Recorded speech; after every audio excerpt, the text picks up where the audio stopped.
As a researcher who has spent a lifetime exploring the Buddha's teachings, I have come to see that the complaint of no time is perhaps the most pervasive form of suffering in our contemporary world. It is a subtle but powerful form of poverty, a poverty of presence. The beauty of the Buddhist path is that its solutions are not contingent on an idealized life of leisure. The Dharma was taught to householders and merchants, to parents and rulers, to busy people living in a complex world. The answer to this modern dilemma, therefore, is not a new invention but a return to an ancient and profound understanding of what meditation truly is. It is a shift from viewing meditation as an activity we do, to seeing it as a quality of awareness we can bring to everything we do. I am pleased to offer this comprehensive guide, which will serve as a deep exploration of this very principle. We will deconstruct the myth of no time, and in its place, build a practical and liberating framework for cultivating a meditative mind in the very midst of a busy life. How to meditate when you have no time. Introduction. The poverty of time and the wealth of presence. I don't have time to meditate. It is a statement uttered with a sigh of resignation by countless well-intentioned people. In our hyper-productive, digitally saturated, and perpetually overscheduled world, the idea of carving out 30, 20, or even 10 minutes of silent stillness can seem like an impossible luxury. Another demanding item on an already overwhelming to-do list. We live with a chronic sense of time poverty, a feeling that the river of our life is flowing so fast that we have no choice but to be swept along in its current, with no opportunity to pause on the riverbank and simply be. This feeling of being trapped by the relentless pace of life is a profound form of modern suffering. And yet, the timeless wisdom of the Buddhist tradition offers a radical and liberating perspective. The problem, it suggests, is not a lack of time. We all have been granted the same 24 hours in a day, the same 1.440 minutes. The real issue is a lack of presence in the time that we have. Our true poverty is a poverty of attention. Our minds, left untrained, are rarely at home in the present moment. We eat our lunch while worrying about an afternoon meeting. We are in the meeting while ruminating on a conversation from yesterday. We are with our families in the evening while mentally composing emails for tomorrow. Our bodies are here, but our minds are lost in the phantom realms of the past and future. It is this chronic mental time travel that creates the illusion of no time. From this understanding, a profound shift in our approach to meditation becomes possible. We can begin to move away from the idea that meditation is something we must find time for, and towards the understanding that we can inhabit the time we already have with a meditative quality of awareness.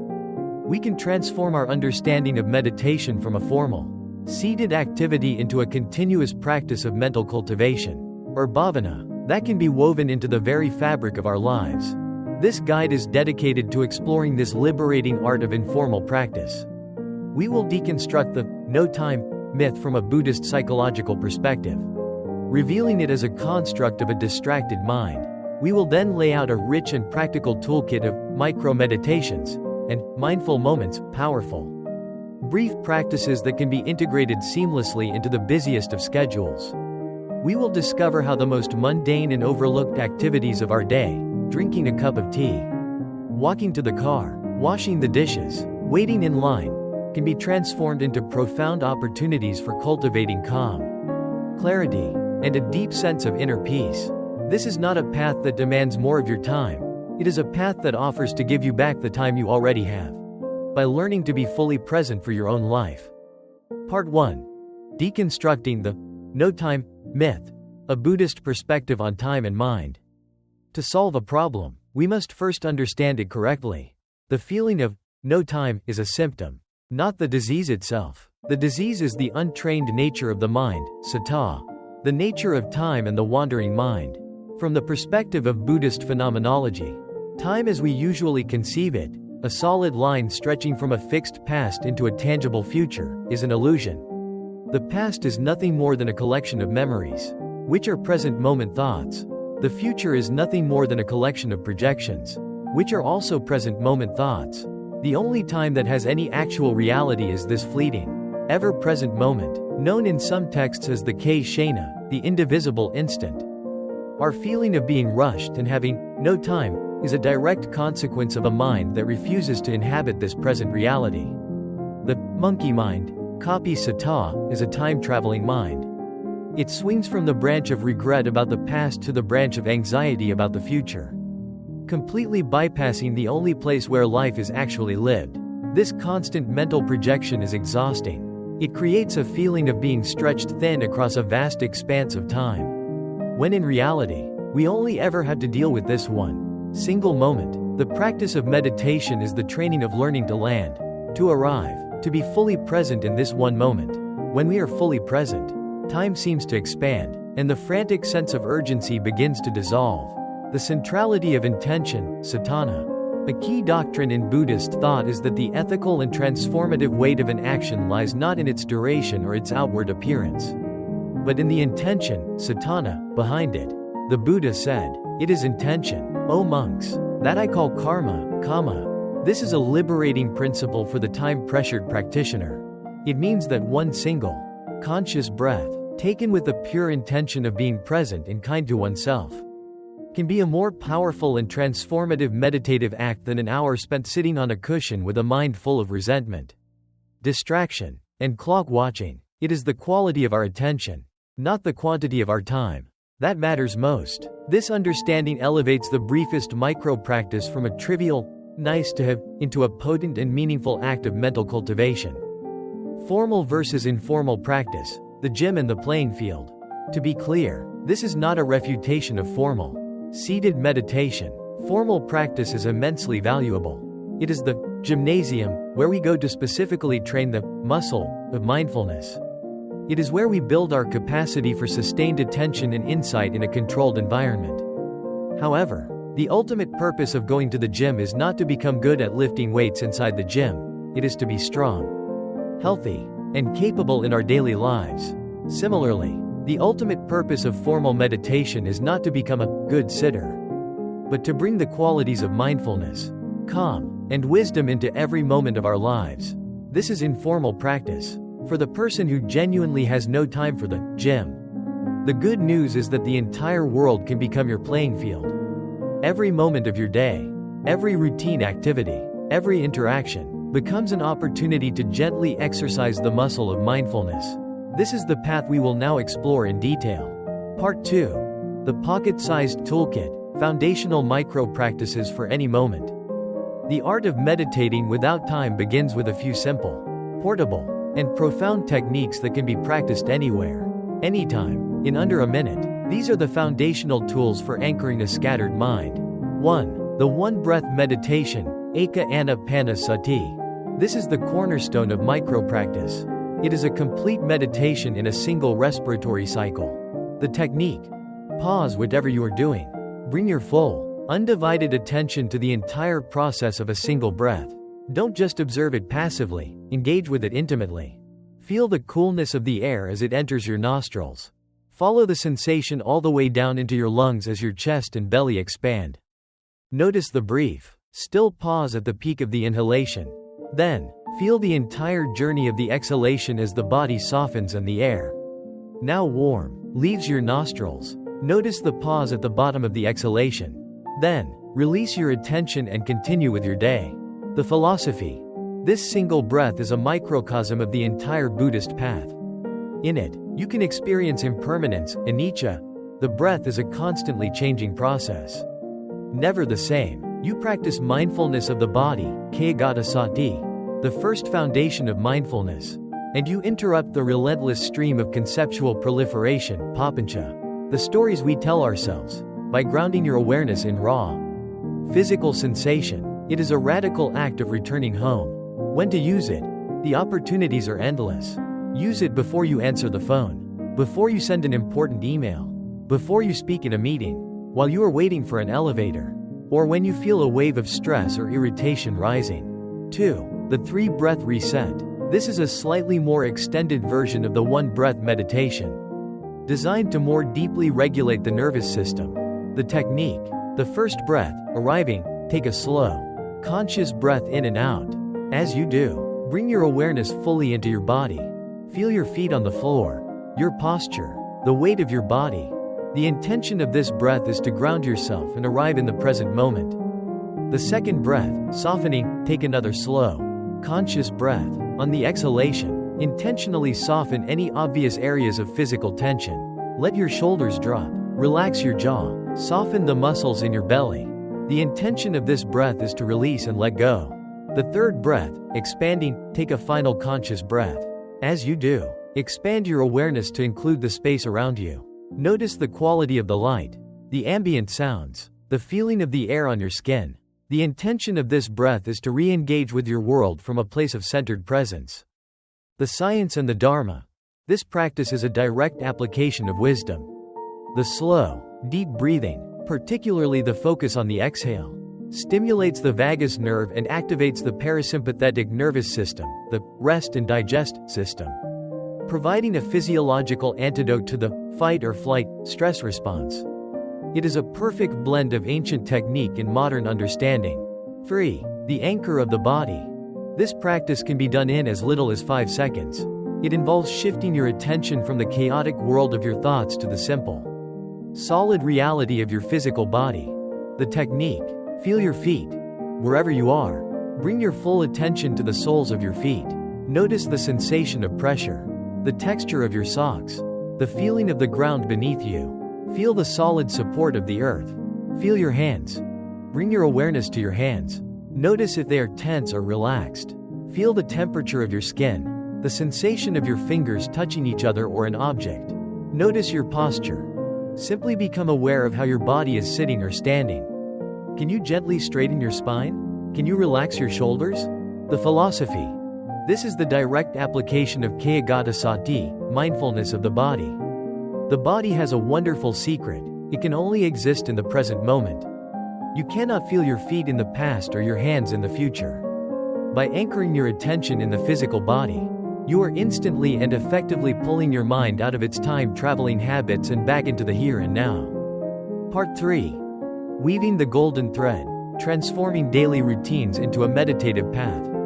The true power of this approach lies in its integration. It is about weaving a golden thread of mindfulness through the tapestry of your day. This section reframes the most mundane activities, which we usually rush through on autopilot, as rich and profound opportunities for practice. 1. The first 5 minutes. Waking up to your life.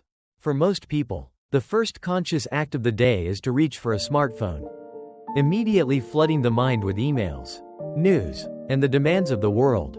This sets a tone of reactivity for the entire day. Instead, reclaim these first 5 minutes. The mindful awakening. Before you move, before you even open your eyes, simply feel the sensation of being in your body. Feel the warmth of the blankets, the weight of your head on the pillow. Take 3 slow, conscious breaths, welcoming yourself to a new day. Then, as you move and stretch, do it with awareness, feeling the sensations in your muscles and joints. You are starting your day from a place of embodied presence, not digital distraction. 2. The morning rituals as sadhanas, spiritual practices. Your morning routine is a series of rich sensory experiences that are usually completely ignored. Mindful brushing. As you brush your teeth, make that your entire universe. Feel the weight of the brush in your hand. Hear the sound of the bristles. Feel the sensation on your teeth and gums. Taste the minty flavor. When the mind wanders, which it will, gently guide it back to the simple, physical reality of brushing. The mindful shower. A shower is a full-body symphony of sensation. Instead of planning your day, feel the water. Notice its temperature, its pressure, the way it cascades over your skin. Smell the scent of the soap. Listen to the sound. For these few minutes, your only purpose is to be fully present for the act of washing. The sacred sip. The first sip of morning coffee or tea is a perfect opportunity for a formal 1-minute meditation. See. Look at the color of the liquid, the steam rising. Feel. Hold the mug and feel its warmth in your hands. Smell. Bring the mug to your nose and inhale the rich aroma, noticing its different notes. Taste. Take the first sip and hold it in your mouth for a moment. Let it wash over your entire palate. Notice all the complex flavors. Then, feel the sensation of swallowing and the warmth spreading through your chest. In this single, mindful sip, you have practiced a deep and nourishing form of presence. 3. The commute is a mobile monastery. The daily commute is often a major source of stress. It can be transformed into a valuable practice period. Mindful walking, kankama, as you walk to your car, the bus stop, or the train station. Practice formal walking meditation. Shorten your focus to just the physical sensation of your feet making contact with the ground. Feel the heel strike, the foot roll, the toes push off. This simple act is profoundly grounding and calming. Mindful driving. Turn your car into a meditation hall. Feel your hands on the steering wheel, your body in the seat. Listen to the sounds of the engine and the traffic as a neutral soundscape. Without judgment, use every red light as a bell of mindfulness. When you stop, instead of reaching for your phone, take one conscious breath and feel your body. You are transforming dead time into alive time. 4. The workday as a field of practice. The mindful task transition. The space between tasks is where stress often accumulates. When you finish one task, e.g., end a phone call, consciously pause, take 1 or 3 breaths. Mentally, close the file on that activity before turning your full attention to the next. This prevents mental clutter and brings a fresh, focused energy to each new task. Mindful eating. Even if you only have 15 minutes for lunch at your desk, you can practice. Commit to eating the first 3 bites of your meal with complete, silent, focused attention. No screens, no reading, just pay attention to the sight, smell, texture, and taste of the food. These 3 mindful bites can be more nourishing for your mind and body than 30 minutes of mindless eating. 5. The evening wind down. Mindful chores. The Zen tradition has long revered everyday chores as a form of meditation. As you wash the dishes, feel the warmth of the water and the slipperiness of the soap. As you fold laundry, notice the different textures of the fabrics. Bringing this quality of quiet attention to simple tasks is a powerful way to calm the mind after a busy day. The gratitude review. Just before sleep, spend 60 seconds performing a day in review. Let go of ruminating on what went wrong, and instead, intentionally bring to mind 1 or 2 small things that went well, or for which you feel a sense of gratitude, a kind word from a colleague, a moment of sunshine, a task you completed. This simple practice trains the mind to notice the good and ends the day on a wholesome, peaceful note. Part 4. The heart of the practice. Relational and attitudinal shifts. Meditating without time is also about the qualities we bring to our interactions and our inner life. Mindful listening. One of the greatest gifts we can offer another person is our undivided attention. In your next conversation, practice listening with the sole intention of understanding the other person, rather than just waiting for your turn to speak. When you notice your mind rehearsing a response, gently guide it back to the sound of their voice. This transforms any conversation into a practice of presence and compassion. The 1-minute metta, loving kindness, practice. When you feel a moment of irritation or judgment towards someone, a colleague, a family member, a stranger on the street, use it as a cue. Take 1 minute to silently wish them well. You can repeat a simple phrase in your mind. May you be happy. May you be peaceful. May you be free from suffering. This is a powerful, instantaneous practice for shifting the heart from a state of contraction and aversion to one of openness and kindness. Conclusion. A life of waking moments. We began with the seemingly insurmountable problem of having no time to meditate. Through the lens of the Buddha's timeless wisdom, we have reframed the problem entirely. We have discovered that the path to a meditative life is not found by adding a new, time-consuming activity to our schedule, but by transforming the quality of the time we are already living. The lack of time is an illusion created by a mind that is never fully present. The solution, therefore, is to practice returning, again and again, to the magnificent reality of this one, present moment. The micro-meditations and mindful routines explored in this guide are not trivial exercises. They are potent, skillful means, upaya, for rewiring our neurological habits.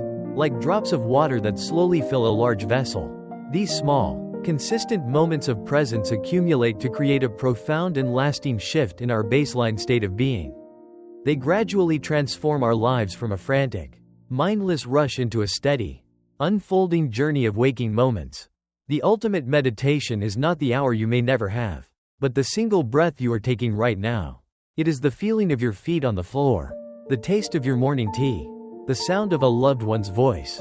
The Buddhist path to meditation for a busy life is a path of integration, a path of finding the sacred in the ordinary, and a path of discovering that the peace and presence we seek is never further away than our very next breath.